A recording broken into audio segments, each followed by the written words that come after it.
Welcome to a presentation on the exploration of the Marxist concept of ideology. We're going to be having a look at what ideology actually is and what the concept entails, as well as different criticisms. This includes reproduction of labour power and duplicate mirror structure of ideology, the influence of Althusser, and the significance that this has on literature and how we read. To solidify our understanding, let's look at where ideology comes from. So it is an expansion of the political and economic theory of Marxism, and this theorises that if everyone is working for the common good, class struggle is essentially gone. The Industrial Revolution shaped a new and unfair society as the rich and powerful were placed at the top of the social hierarchy to dominate the working classes. This is because the use of machinery came into play, making workers or proletariats easily replaceable, subjects of labour and nothing more, with their identities stripped. Under this context, ideology might have a little bit of a different meaning to what you might think. Here it is known as a system of representations endowed with an existence and historical role at the heart of a given society. It is structured by the repressive state apparatus, which includes the army, the government, and the police, which can be known as the objective of class struggles concerns state powers, revolving around the state. And then there's the ideological state apparatus, which is more to do with religion and family, and this can be seen as a state and site of class struggle.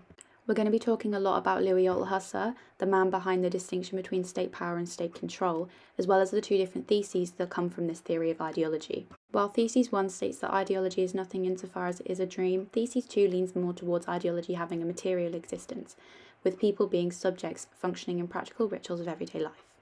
Firstly, let's have a little look at the reproduction of labour power. In his essay on ideology and ideological state apparatuses, Althusser states that the reproduction of labour power requires not only a reproduction of its skills, but a reproduction of its submission to the rules of the established order. What this essentially means is that children in school learn know-how tasks, such as how to read and write and rules of good behaviour. This inherently means that diversified skills of labour power are provided in a capitalist regime by the education system. From an early age, young people, especially the working classes, are taught that they must comply with hegemony and follow what the greater powers above them in the social hierarchy tell them to do. In theory, this creates a chronic class struggle. From this comes what's known as the duplicate mirror structure of ideology. In the same essay, the idea of this structure is explored. It's a direct result of the reproduction of labour power, reinforcing the use of the term mirror.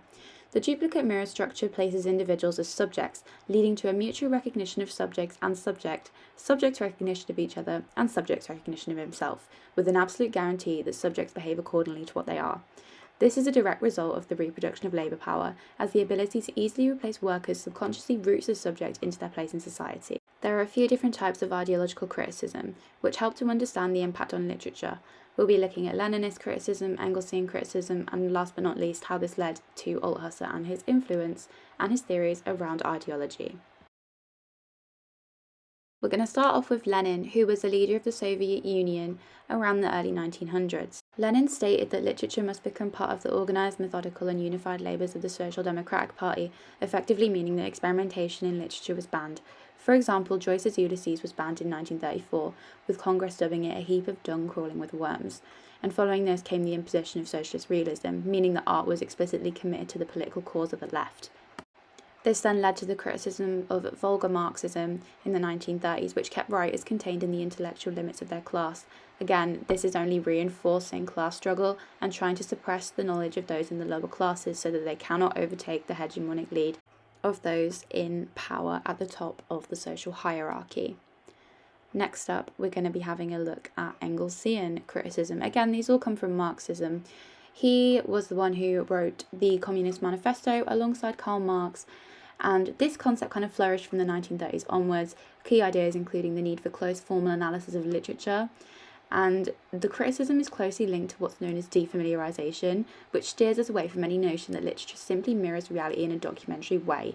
This created a divide between language and reality.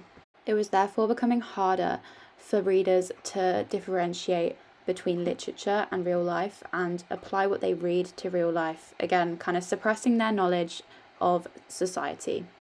Louis Althusser made an appearance in 1970, bringing in the concept of ideology. This idealised overdeterminism, a concept intended to undercut simplistic notions of one-to-one correspondence between base and superstructure. It relates to the notion of relative autonomy, which views that art has a degree of independence from economic forces. This totally opposes what we just talked about before, about defamiliarization and banning literature. Althusser created the idea of decentering, which implies that there is no overall unity, which highlights the distinction between state power and state control. But what does ideological criticism actually mean in literature as a way of reading? Let's have a look at a little example now that we understand this concept a little better. For example, today we're going to use Bartleby the Scrivener, which tells the story of a well-established lawyer on Wall Street and his working-class copyist Bartleby. We can link this to state apparatus, as the lawyer works for the repressive, dividing him from his employees. This reinforces thesis 2, as in this world, ideology is material existence. The Industrial Revolution has stripped workers of any skill, which leaves them nameless and easily replaceable. This concept is enhanced by the characters of Turkey and Nippers, as they remain nameless and simply nicknamed for the majority of the text.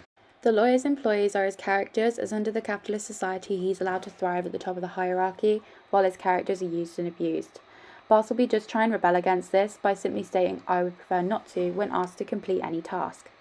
Subsequently, he is rebelling against the duplicate mirror structure, as he's acknowledged that he is a subject, and he's just decided, "I'm not going to conform to this.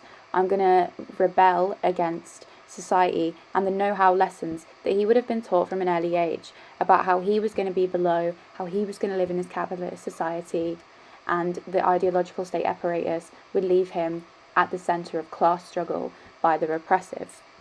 As a member of the working class, his place in society would literally have just been to reproduce his labour. He would have just been used and abused, hence the idea of him being a character of the lawyer who lets his little characters do all the work for him. Most of the time, these characters, per se, were working in awful conditions. Bartleby just saying, "I would prefer not to," is probably quite confusing for the lawyer, who then can't fire him for it because essentially he's done nothing wrong. Let's just wrap up now with a few conclusions. Althusser is behind this concept of ideology, a rebellion against capitalist regime, which has components such as the state apparatuses and the two theses.